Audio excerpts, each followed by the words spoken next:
खऱ्या अर्थाने आपण जर पाहिलं तर आपण शहराचा आणि ग्रामीण भागाचा आपला खेड्याचा जर विचार केला तर आपण अजून खूप मागे आहोत।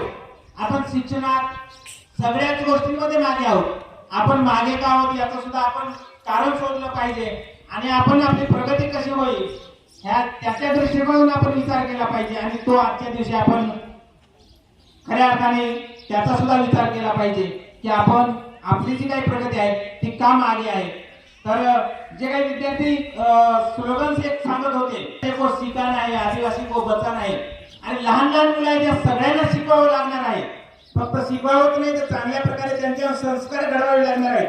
कारण आपल्याला फक्त शिकून सुशिक्षित व्हायचं नाही तर सुसंस्कृत झाला पाहिजे। त्या विद्यार्थ्यांना चांगल्या प्रकारचं संस्कार शिकवले गेले पाहिजे।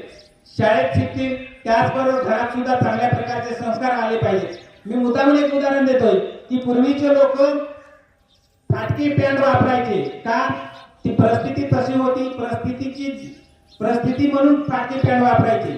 आताचे आई वडील मुलांना फाटकी पॅन्ट विकत घेऊन देतात। का विकत घेऊन देतात त्याचं कारण मला कळत नाही।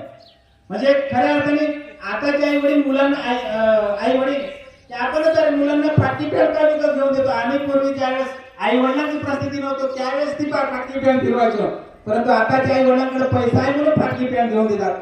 ही आपली संस्कृती नाही। आपली संस्कृती काय आहे ते आपण जपली पाहिजे। आपल्या संस्कृतीला साजेसं शोभेल असंच आपण आचरण केलं पाहिजे, तसेच कपडे आपण वापरले पाहिजे। ह्या आजच्या दिवशी आपण आपल्या मनाशी गुंडाळता बांधली पाहिजे की आपली संस्कृती काय आहे।